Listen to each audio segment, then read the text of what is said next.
Nous arrivons au premier quartier, le 1er août 2025, à midi 41 heure universelle, tu convertiras à ton fuseau qui te correspond.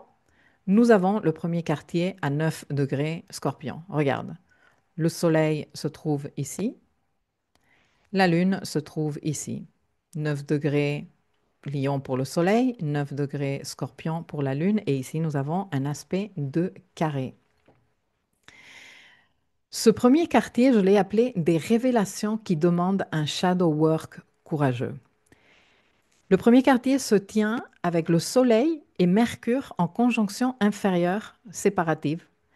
Je t'ai montré dans la vidéo sur la nouvelle lune comment nous avions une éclipse en 2027 pile dans ces degrés.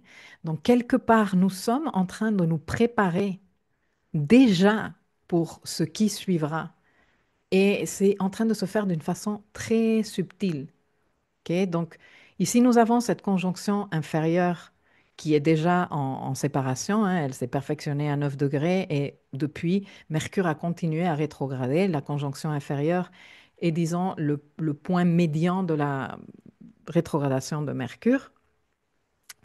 Et la Lune, en Scorpion, elle est en conjonction applicative à Lilith, à Vesta, à Junon, et le tout en trigone applicatif à Jupiter, qui est en Cancer. Le premier quartier est toujours une phase d'action, de prise de leadership, de surmonter l'inconfort. La Lune, elle est conjointe à Lilith et à Vesta et à Junon, mais elle n'est pas totalement éclairée par le Soleil, comme serait le cas, par exemple, d'une pleine Lune. Par contre, Mercure a déjà reçu de nouveaux codes de lumière. Mercure, il est déjà entré dans le cœur du Soleil. Il est en train de ressortir, hein. Et on sait, sans pouvoir vraiment mettre des mots dessus encore, à mon avis, certaines choses. Alors, il y a de toute évidence un appel à lâcher prise parce que regarde que nous avons ici Mars qui est maître du Scorpion et donc dispositeur de la Lune et de tout ce qui se passe en Scorpion en conjonction au nœud sud. Nous avons évoqué déjà cet aspect dans la capsule sur la nouvelle Lune. D'ailleurs, le nœud sud se trouve à 20 degrés vierge pile, où, dans ce degré-là, 20 degrés vierge, Mercure fera sa conjonction supérieure au Soleil dans ce cycle.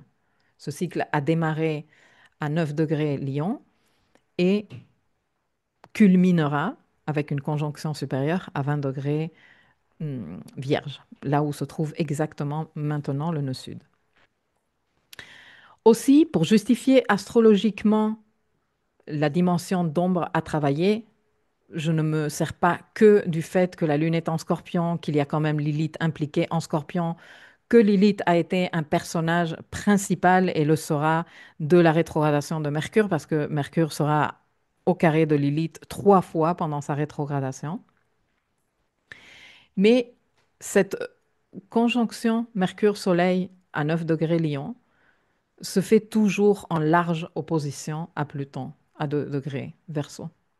Et d'ailleurs, Mercure, il va continuer à rétrograder, il va arriver au degré 5 Lion et il va rester stationnaire, donc le 11 août, pendant 2, 3 jours, il sera stationnaire en opposition à Pluton. Une grande partie de la rétrogradation de Mercure va se faire en large opposition à Pluton. Tout ceci nous demande du coup de travailler avec cet axe, avec les codes archétypaux lions, ce qu'ils représentent, le fait que nous avons un point d'ombre très très important en Verseau et tout ce que Verseau archétypalement représente aussi. Et bon, comme je t'ai dit dans la capsule sur la nouvelle lune, il y a, euh, il y a déjà un podcast où j'ai abordé les enjeux au cas où ça t'intéresserait d'approfondir sur ce sujet. Et en plus de tout ça, nous avons toujours la dynamique transpersonnelle en cours. Toujours Pluton, sextile, Neptune et Saturne, Trigone, hum, Uranus, et Uranus et Saturne et Neptune en sextile, non? Lui, Trigone ici, sextile ici, et eux, sextile ici. Et Mars toujours chez Mercure et en conjonction séparative avec le nœud sud. Ceci me paraît aussi important et ça souligne aussi le fait que laisser aller, lâcher prise, décider d'arrêter quelque chose n'est pas un truc qui se fait du jour au lendemain. C'est un processus. Et dans ce premier quartier, il, il y a un appel à prendre des décisions courageuses. Il y a des révélations que nous allons avoir qui vont demander de faire un travail de shadow work important et courageux avec cette lune en scorpion, avec tout ce cumul d'énergie que nous avons en scorpion, avec ce Mars dispositeur de tout ce cumul en scorpion en conjonction au nœud sud et avec ce Pluton en opposition à la conjonction inférieure Mercure-Soleil.